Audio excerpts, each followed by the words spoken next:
Agora vamos falar de fato, então, da Copa do Brasil, recente, o Cruzeiro enfrentando o Náutico na quinta-feira. O que você está esperando desse confronto aí, do adversário do Náutico, que fez até um bom início, né, de campeonato lá estadual? Fez, mas foi muito mal ano passado no Campeonato Brasileiro da Série B, né? Foi rebaixado, né, para a Série C. O último confronto foi 4-0 para o Cruzeiro aqui no Independência. Evidentemente que teve algumas mudanças na equipe do Náutico, né? Teve algumas mudanças, inclusive, se eu não me engano, e tive essa informação de diretoria também dentro do Náutico, né? Por tudo que aconteceu lá e tal, porque o Náutico caiu realmente na bola, né? Não formou um bom time, não fez um bom planejamento, né? E não teve aquele... Já não tinha feito um bom planejamento em 2020 e 2021. Já não era muito bom. Então, 22 caminhou realmente para o que aconteceu com o Náutico. Foi o time que o Cruzeiro teve algumas dificuldades, mas porque o time era muito limitado, sabe? Porque uma coisa eu tenho que ser realista, gente. O time de 2020 e 2021 do Cruzeiro era horroroso. Horroroso. Time horroroso, gente. Eu amo essa camisa. Não estou falando do meu Cruzeiro, não. Estou falando do elenco. O elenco era horroroso, horroroso. E o Náutico não foi o time que deu tanto trabalho para o Cruzeiro. Teve as dificuldades naturais do Campeonato Brasileiro da Série B. No ano passado, né, foi... Lá a gente ganha de 1-0, 2-0, se não me engano. Acho que 1-0 talvez seja. 1-0, gol do William Oliveira, né? De cobertura, que a gente alcança a liderança do campeonato. Exatamente. E não sai o Cruzeiro mais. Assume a ponta e não saiu mais. É o momento onde todo mundo começa a se encontrar no campeonato. Então, é a hora que todo mundo tem que meter a cara no campeonato, é no início. No final dele, meu amigo, você está lutando ou para não cair, ou para ser campeão, ou por alguns objetivos ali aleatórios, que é tipo Libertadores ou Sul-Americana. Isso no Campeonato Brasileiro da Série A. No da Série B é pior. Você está lutando ou pelo acesso, irmão, ou para você não cair. O meio é um limbo, sacou? Então, tinha 2 anos que a gente estava lá. Então, eu falei, bicho, é esse o ano. A gente vinha numa toada boa, tava vindo, né? A gente tinha perdido pro Bahia, teve um empate contra o Tombense, depois teve uma vitória contra o Sampaio Corrêa, veio com algumas vitórias assim, né, e tal, e aí encara o Náutico fora de casa. E ganhou. No Independência, a gente já estava na liderança do campeonato, tinha feito um primeiro turno sensacional, ganha de 4-0, né? Qual que é o óbvio de você pensar nesse confronto agora? É que o Cruzeiro tem que se sobrepor sobre o Náutico. Entendeu? Isso não é uma falta de respeito ao Náutico, nem muito menos uma arrogância da minha parte.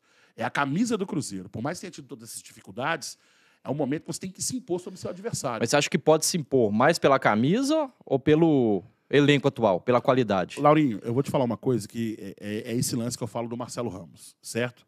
Marcelo Ramos, ele foi um baita de um jogador com a camisa do Cruzeiro. Você consegue lembrar ele em destaque em outro time que não seja o Cruzeiro ou o Bahia? Não. Ele teve uma passagem pelo São Paulo, eu não estou falando mal do Marcelo Ramos, meu ídolo, ele sabe disso. Teve uma passagem pelo São Paulo, regular, razoável. Passou pela Europa, salvo engano, acho que pelo PSV, regular, razoável. Mas o grande destaque dele foi com a camisa do Cruzeiro, porque ele se identificou com a camisa do Cruzeiro. Eu acho que depende muito do jogador também, sabe? Óbvio, a gente não tem mais aqueles jogadores dos anos 90 com o mesmo pensamento, porque hoje é muito mais firmado numa coisa mais financeira, num outro tipo de estrutura de futebol. Né? Mas se o cara quiser uma identificação e uma história com a camisa do time, ele tem que se impor em campo. E eu acho que essa vontade, ela se sobressai à limitação técnica. Sabe? Que eu vi muitos times limitados tecnicamente sobressaírem. Você acha que o elenco do ano passado, campeão da Série B, passou um pouco por isso? Passou sim. Passou. Acho que também teve aquela... O vestiário do Pesolano era muito bom. E ele conseguiu transmitir isso para os caras, né? O espírito latino, né? Aquela coisa uruguaia e argentina de ter, tipo assim, de respeito à camisa que eles estão vestindo e passar isso para os caras. Sabe? Eu não sei como é que o Pepa lida com isso em relação ao time. Vamos descobrir ainda, né? Ele aí, 2 jogos, 2 amistosos, né? Venceu os 2 amistosos. Tal. Gostei do que vi, né? Algumas ponderações, mas eu acho que passa muito por isso, assim, de você chegar perto do jogador e falar assim, ó, você pode escrever sua história, cara. O que você vai querer ser? Você vai querer ser um jogador, tipo assim, que vai jogar, sei lá, num 13 de Ponta Grossa, vai querer jogar um campeonato assim, ou você vai querer começar a contar a sua história? Porque você pega o elenco do Cruzeiro, você tem jogadores ali de 20 e poucos anos e tal, que estão começando sua história. Daniel Júnior, Stênio, né?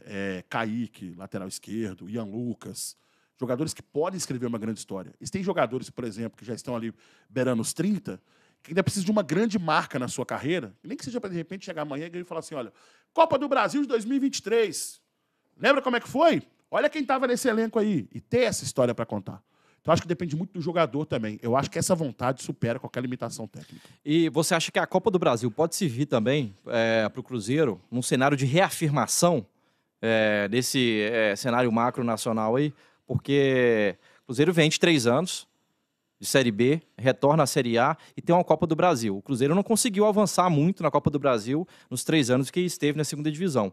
Você acha que avançar bem, além de ser muito importante financeiramente, pode mostrar o que o Cruzeiro pode fazer novamente na elite do futebol brasileiro?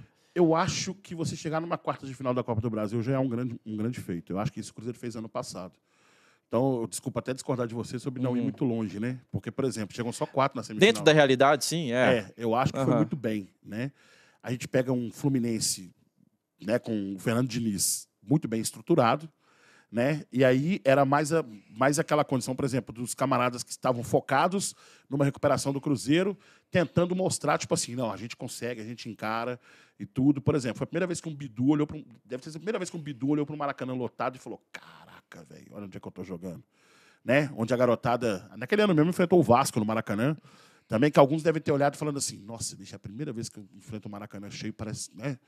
Então eu levo isso em consideração também. Às vezes as pessoas esquecem isso da bola, né? Que às vezes o camarada ele tá entrando a primeira vez para um grande jogo da vida dele, né?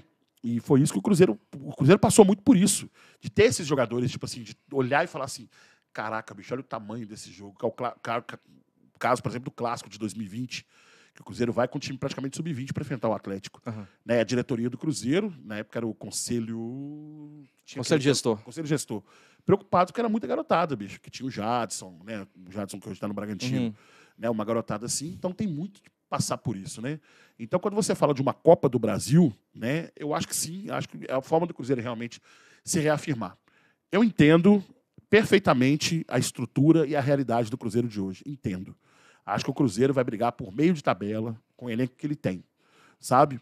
Mas no Brasil, isso pode ser até uma loucura, pode fazer esse recorte, eu posso até ser zoado por isso que eu vou falar, né? Mas no Brasil é o único lugar no mundo onde você não dá nada por um time e aquele time, de repente, encaixa e ele vira a sensação do Brasil naquele ano, sabe? Pode não ganhar nada, mas vira a sensação do Brasil. Tipo assim, chega numa semifinal de uma Copa do Brasil, sabe?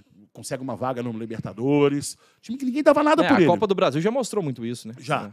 E no brasileiro também, tipo assim, você fala assim, não, esse time aí, isso aí vai 12º lugar. Quando você assusta o time, tipo assim, 6º. Certo? Então, 7º brigando ali, de repente, para alguém ganhar uma uma Libertadores e alguma coisa e abrir mais uma vaga e você consegue entrar ali. E pronto, o time entrou. Certo? E aí você olha pro elenco e fala assim, ó, caraca, velho, o elenco desse time aqui. Entendeu? Então, eu acho que tem muito essa coisa do futebol brasileiro. Né? Então, acho que sim, a Copa do Brasil é um motivo de reafirmar. E o brasileiro é aquele momento em que o Cruzeiro vai ter que se manter e fazer assim, ó, galera, vamos fazer o máximo que a gente puder aqui e tal, porque se a gente realmente fizer uma grande campanha aqui, primeiro, né, bola na casinha começa a resolver principalmente os problemas de crise. Né? Porque, por enquanto, qualquer coisinha em relação ao Cruzeiro é muito grande, sabe? É muito... Pá, acontece, é extremo e tal. Quando a bola começa a entrar na casinha, você começa a fazer 3 pontos, mais 3 pontos e tal, e vai indo. Acontece alguma coisa assim, claro, evidente que a gente tem que ter muita observação em relação a isso, mas você consegue administrar melhor outras crises do que, né, quando dentro do campo também a coisa não está funcionando.